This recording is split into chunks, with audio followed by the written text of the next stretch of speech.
At this time, I'd like to call upon Sister Aafia Sadiqe. Sister Aafia is going to be a sophomore at MIT, inshallah. She's doing her major is in genetics, and she'll be leaving day after tomorrow. Sister Aafia is going to be involved in MSA at MIT, and she's already the dawah coordinator, and she's already started work. Alhamdulillah. Please, Sister Aafia.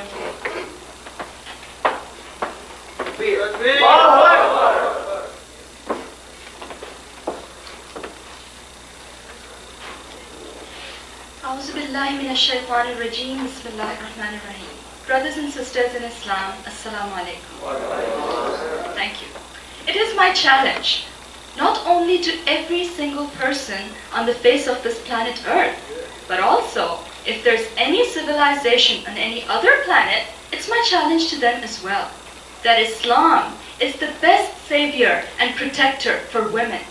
And I am saying this with all this confidence, not out of arrogance, but because I believe that Islam was revealed by Allah subhanahu wa ta'ala, the most just and merciful God, the God biased neither in favor of men or women, the creator and sustainer of both men and women. Islam elevates women to a level that has no parallel. Let's just take one example. Our Western philosophers and saints, they say that woman is the seat of the devil, but the Quran calls her muhsana, fortress against the devil. They say that she is the one responsible for our downfall from paradise. But the Prophet Muhammad said, paradise is under the feet of a woman, a mother. And that's not all. She has been given rights and protection in every sphere of life. She has all the basic human rights, including the right of inheritance, of owning property, of choosing her husband, of getting dowry, of divorce, of not only earning money, but even keeping every single cent she earns, and what not. You name it, and it's there. But let me make it clear that this earning money thing, in Islam, it is not the responsibility of a woman. Her responsibility, her duty, is with Allah and with her family. And if she takes care of that, alhamdulillah, she's in good shape according to the Prophet Muhammad. That's enough for her salvation. But this does not mean that her duty is to slave away at home like a bondsmaid. This was at least not the practice or the teaching of our Prophet Muhammad or his companions. Once, a man came to the Caliph Umer bin Khattab. He wanted to complain about his wife. He was standing outside the Caliph's house, and from inside, he could hear Caliph Umer's wife giving him a hard time. But Umer's voice was nowhere to be heard. He thought, well, looks like the poor Caliph is in the same torment I am. He started going back. Umar saw him and called him back, heard his story, and you know what he replied? He said, do you not see that my wife cooks my food, washes my clothes, suckles my children, thus relieving me of the necessity of employing a cook, a washerman, and a nurse, even though she is not in the slightest degree responsible for this. And more than that, I have peace of mind on account of her, and I am protected from adultery. In view of all this, I put up with her excesses, and I would advise you to do the same. And the Prophet Muhammad said, the more civil and kind a person is to his wife, the more perfect in his faith he is. The Quran says, وَعَاشِرُوهُنَّ بِالْمَعْرُوفِ فَإِنْ كَرِهْتُمُوهُنَّ فَعَسَىٰ أَنْ تَكْرَهُوا شَيْئًا وَيَجْعَلَ اللَّهُ فِيهِ خَيْرًا كَثِيرًا. Live with your wives, treat them with kindness and equity. If you take a dislike to them, it may be that you dislike something, but Allah has kept a great deal of good in it. The Quran further says, وَلَا تُمْسِكُوهُنَّ ضِرَارًا لِتَعْتَدُوا وَمَنْ يَفْعَلْ ذَلِكَ فَقَدْ ظَلَمَ نَفْسَهُ وَلَا تَتَّخِذُوا آيَاتِ اللَّهِ هُزُوًا. Do not keep your wives by force, so that you may injure them or hurt them. And whoever does this wrongs his own soul. Do not treat the words of Allah as a joke. My dear brothers, Allah means business here. And my sisters, this does not mean that we take advantage of all these examples and start taking advantage of men. No. What I am saying is simply that a woman is not an unpaid slave. According to the Prophet Muhammad, she is the queen of her house. And not only that, she is also given permission to go out, and not only that, she is given respect, protection, and dignity. Things which no other society, especially what the West has not given her. The hijab is not a restriction. It allows a woman to be judged by her content, not by her packaging, by what's written on the pages, not the pretty artwork on the cover. We are judged by who we are, by what we have to say, not by how we happen to look while we are saying it.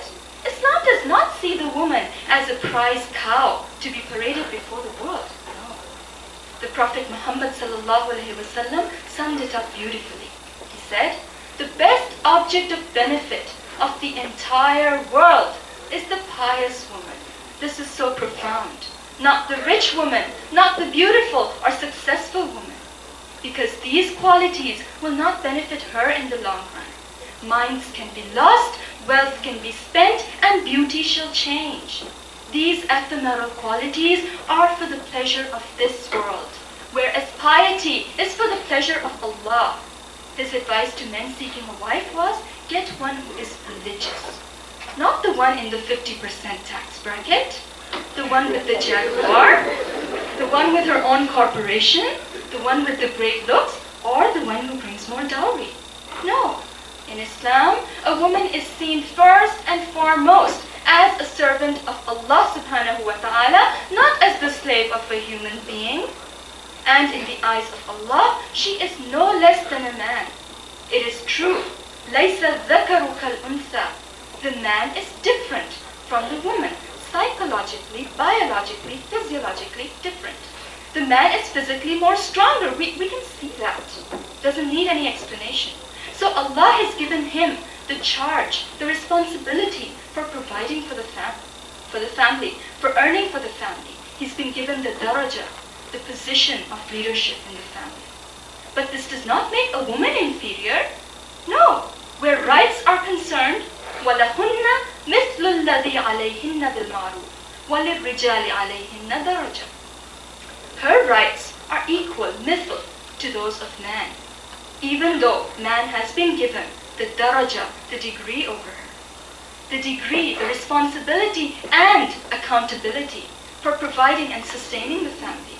What has this got to do with inferiority or superiority? Nothing.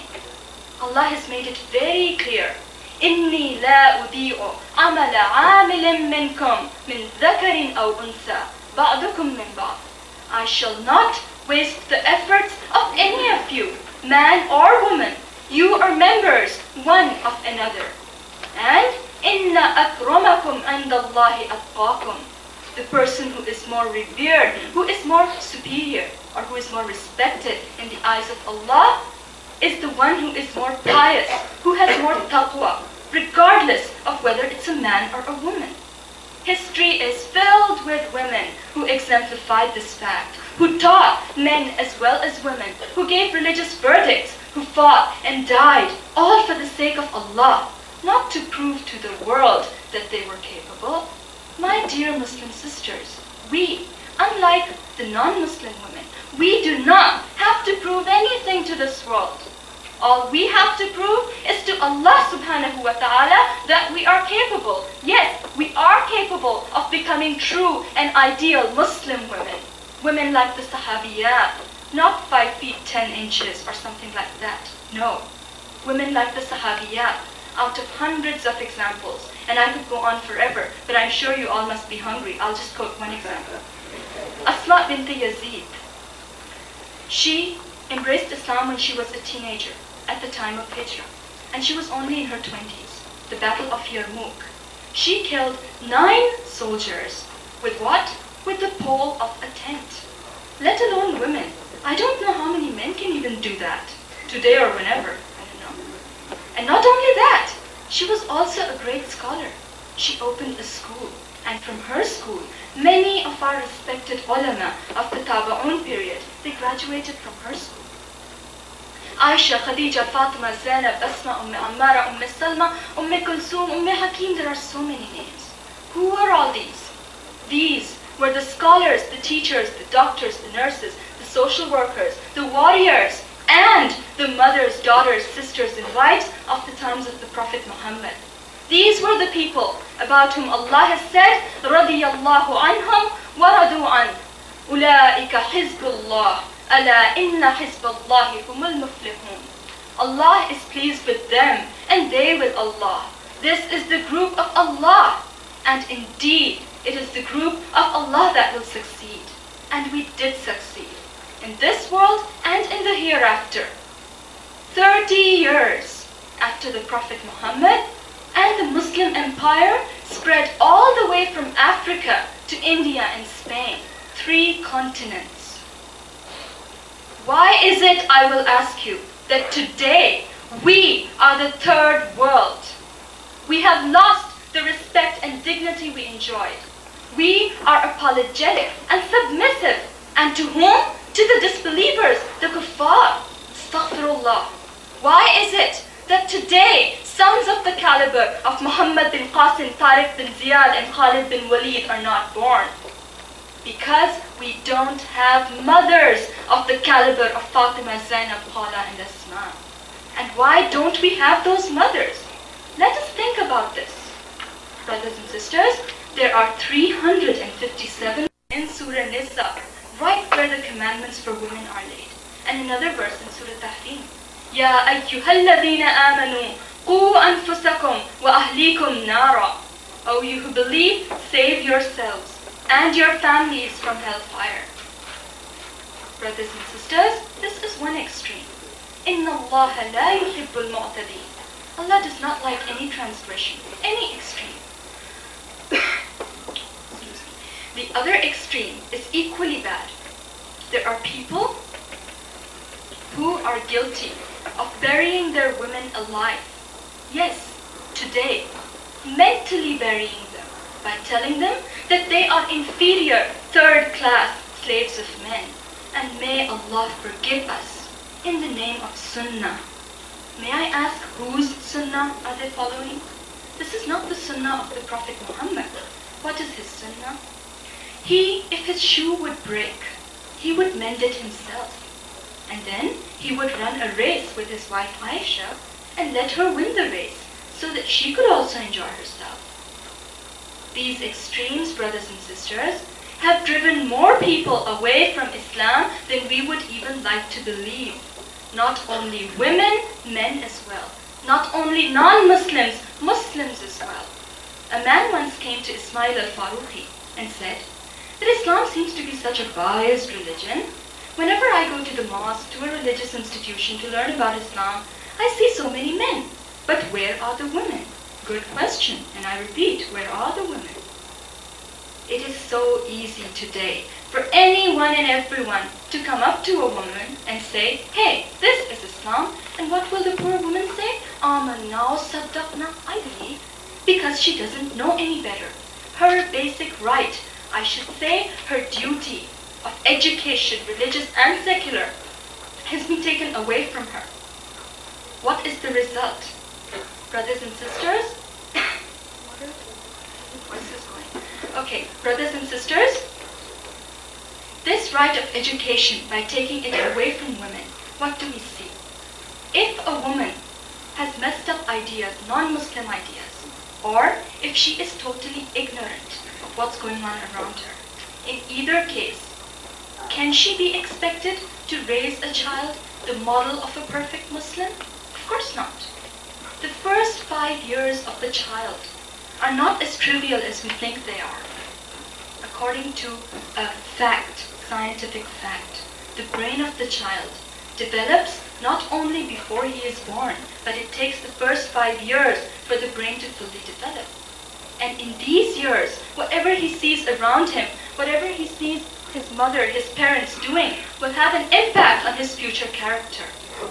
If the mother is the model of an Islamic woman, and the father for that matter too, the child will more likely than not become an Islamic model himself.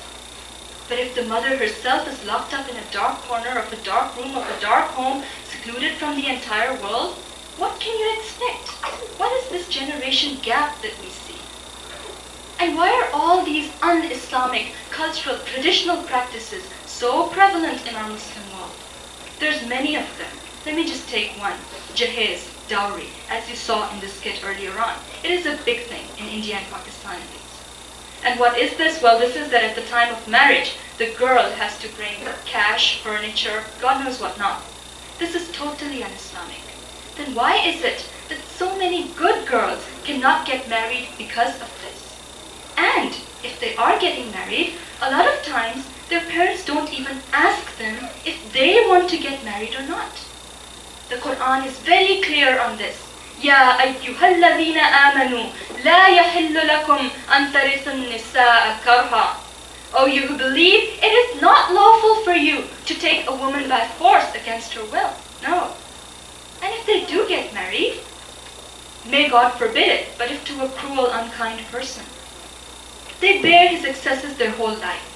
Number one, because they don't even know that according to Islam, if a woman wants, at the time of the marriage, in the marriage contract, she can put the stipulation and keep the right of divorce in her hands. And if I am wrong, Brother Jamal Badawi, please correct me, I request you, right now. Okay, he's saying I'm right. Okay, so this... Pardon? Oh, there's more even, okay. I don't have time. That's the problem. Anyway, so this is one thing. The other thing, in some very traditional families, if a girl even wants to ask what is in her marriage contract, or what the contract is, period, they label her as shameless. And if such a naive girl does get divorced, why does the whole society look down upon her? Islam does not. Allah does not. In the Quran, in fact, where Allah is reproaching the wives of the Prophet Muhammad for giving him a hard time, He says that if you do not repent, I will replace you with women better than you, ثَيِّبَاتٍ وَأَبْكَارًا, who will be married previously and who will be virgins. Brothers and sisters, when I was in Pakistan, I had worked very, very closely with the president of United Islamic Organization for 2 years. And in fact, she'll be coming to America later on this year. Ask her and she'll tell you, day in and day out, how many cases of women there are suffering, having serious problems because of these and many other un-Islamic practices. And when I say un-Islamic practices, I am including all these Western forms of dating and whatnot. I'm including all of these. Brothers and sisters, this has got to stop now. This has got to change. We as Muslims, what is our goal? Our goal is to serve Allah. Why are all these un-Islamic practices so prevalent? We have to change them now. أَلَمْ يَأْنِ لِلَّذِينَ آمَنُوا أَن تَخْشَأَ قُلُوبُهُمْ لِذِكْرِ اللَّهِ وَمَا نَزَلَ مِنَ الْحَقِّ. Has not the time come for Muslims that their heart turn towards Allah, remembrance of Allah, and what Allah has revealed, which is the truth? Yes, the time has come. The time is now for us to get together and come up with solutions for these problems. Let none of us think that we cannot make a difference. Yes, we can, if our intention is pure. If we strive in the path of Allah, Allah has said, وَالَّذِينَ جَاهَدُوا فِينَا لَنَهْدِيَنَّهُمْ سُبُلَنَا وَإِنَّ اللَّهَ لَمَعَ الْمُحْسِنِينَ. Whoever will strive to reach Allah, Allah will guide him to the way that leads to Allah.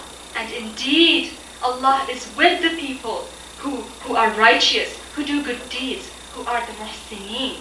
So let us do away with our cultural, traditional, whatever biases. Shun everything un-Islamic and turn towards Islam. وَمَا عَلَيْنَا إِلَّا